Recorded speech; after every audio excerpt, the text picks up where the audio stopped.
Social మీడియాలో కొన్ని పోస్టులు అలాగే కొన్ని వీడియోలు కూటమి ప్రభుత్వానికి కానీ కూటమి స్ఫూర్తికి కానీ విఘాతంగా జనసేన పార్టీలో కొన్ని చేరికలు జరుగుతున్నాయి అని అయితే గగ్గోలు పెడుతున్నారు.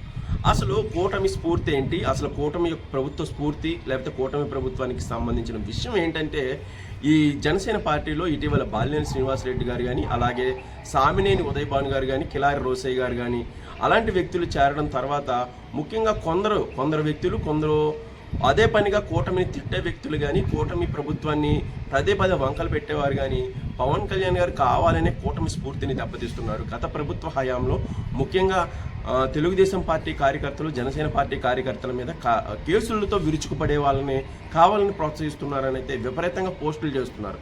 కూటమి స్ఫూర్తి దెబ్బతింటుంది, కూటమి యొక్క లక్ష్యం దెబ్బతింటుందని చెప్తున్నారు.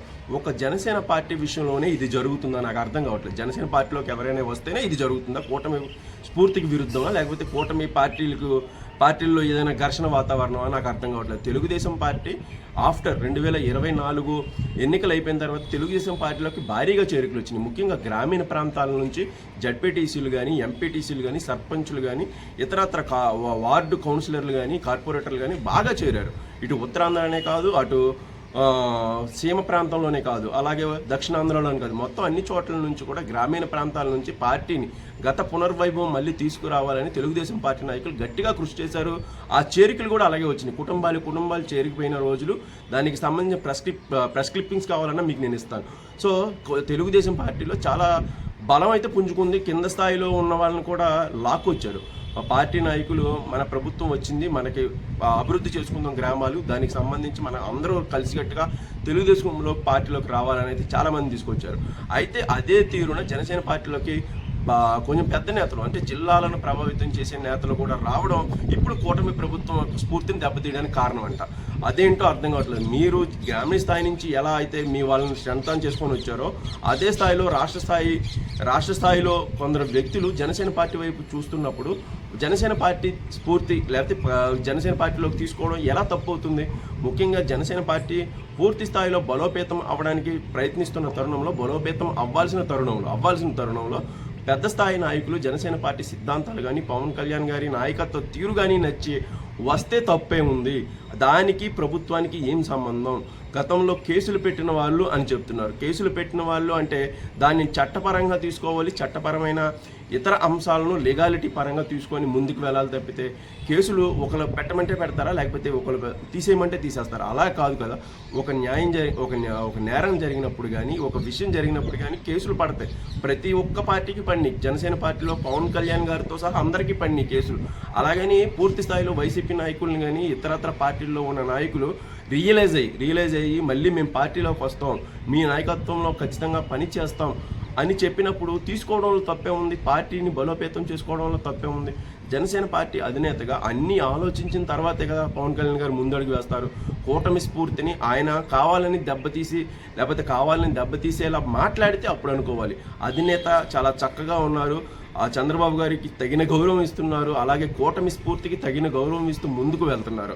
సో లోకేష్ గారికి అదే తీరున సొంత అన్నలాగే ఆయన ఎక్కడికి వెళ్ళినా ఆయన పలకరించడం కానీ, ఆ పార్టీ నేతలను కూడా ఆప్యాయంగా పలకరించడం కానీ, ఆ పార్టీలో ఉన్నవారికి మొదట ప్రాధాన్యం ఇవ్వడం కానీ జనసేన పార్టీలో ఏమాత్రం తగ్గడం లేదు. జనసేన పార్టీ అధినేత పూర్తి స్థాయిలో తెలుగుదేశం పార్టీ నాయకులకి అంతటి ప్రాధాన్యం ఇస్తున్నారు.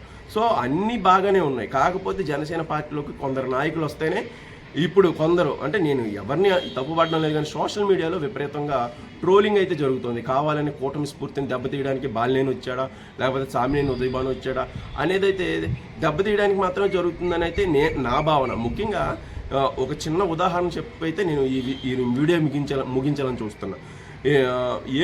పశ్చిమ గోదావరి జిల్లా జడ్పీటీసీ పద్మశ్రీ గారు జడ్పీ చైర్మన్ పద్మశ్రీ గారు, ఆయన భర్త ప్రసాద్ గారు జనసేన పార్టీలోకి వస్తాం మేము అని వైసీపీకి రిజైన్ చేసి జడ్పీ చైర్మన్ హోదాలో ఆమె ప్రకటించేశారు. జనసేన పార్టీలోకి రాబోతున్నాం మేము అని ప్రకటించారు. కానీ 2 రోజులకే అది పూర్తిగా పక్కదావ పట్టి తెలుగుదేశం పార్టీ నాయకులు వాళ్ళ ఇంటికి వెళ్ళి మంతనాలు చేయడం, వాళ్ళు వెంటనే లోకేష్ గారి దగ్గరికి వెళ్ళి కండవా మార్పించుకోవడం జరిగింది. జనసేన పార్టీలోకి మేము వస్తాము అని విలేకరుల సమావేశం పెట్టి ప్రకటించిన వాళ్ళు గంటా పద్మశ్రీ గారు కానీ ఆవిడ భర్త కానీ పూర్తిగా తెలుగుదేశం పార్టీలోకి వెళ్ళిపోయారు. ఎందుకు, ఎక్కడ ఏం జరిగింది అంటే ఉన్న వాళ్ళని కావాలని లాక్కోవడమా, లేకపోతే వాళ్ళ ఆలోచన తీరు మార్చడమా? అంటే ఎవరి రాజకీయం వాళ్ళు చేస్తున్నారు. ఖచ్చితంగా క్షేత్రస్థాయిలో ఎవరి రాజకీయం కూడా వాళ్ళు చేయాలి. రాజకీయం వేరు, పరిపాలన వేరు. ఒక పార్టీని బలోపేతం చేసుకోవడం వేరు, అవసరమైన వాళ్ళని రకరకాలుగా మన పార్టీలోకి తెచ్చుకోవడం వేరు. సో ఈ ఉదాహరణ ఎందుకు చెప్పానంటే, మీ రాజకీయం మీరు చేస్తున్నారు, టీడీపీ నాయకులు రాజకీయం టీడీపీ నాయకులు చేస్తున్నారు, జనసేన పార్టీలోకి వస్తున్నారు. అంటే మిత్రపక్షం ఒకే కూటమిలో ఉన్న వాళ్ళు ఆ పార్టీలోకి వెళ్తున్నామని బహిరంగంగా చెప్పిన వాళ్ళనే మీరు మాట మార్చి వాళ్ళ మనసు మార్చి మళ్ళీ మీ పార్టీలోకి తీసుకెళ్లారు. అది తప్పు కానప్పుడు మిగతా కూటమిలో భాగమైన ఇతర పార్టీలోకి వస్తున్నప్పుడు, జనసేన పార్టీలోకి ఇతర కీలకమైన నాయకులు వస్తున్నప్పుడు దాన్ని ఎలా తప్పు పడతారు? అది తప్పు పట్టడం కూడా అది సహేతుకంగా తప్పు పడితే బాగుంటుంది. ఇతరత్ర టీడీపీకి దగ్గరగా ఉండే కొన్ని ఛానల్స్ కానీ సోషల్ మీడియాలో విపరీతమైన ప్రచారం చేయడం వల్ల జనసేన పార్టీ యొక్క స్ఫూర్తి దెబ్బతినే అవకాశం ఉంది. జనసేన పార్టీలోకి వచ్చే వాళ్ళని మీరు ఆపాలనుకుంటున్నారా అన్న ప్రశ్న అయితే జన సైనికులు, వీర మహిళలు వేస్తున్నారు. ఖచ్చితంగా ఈ కూటమి స్ఫూర్తి ఇలాగే ఉంటుంది. జనసేన పార్టీని బలోపేతం చేసే విషయంలో పవన్ కళ్యాణ్ గారి ఆలోచనలకు, ఆయన విధానాలకు అనుగుణంగానే జనసేన పార్టీ అయితే ముందుకు వెళ్తుందని తెలియజేస్తున్నాను. Thank you.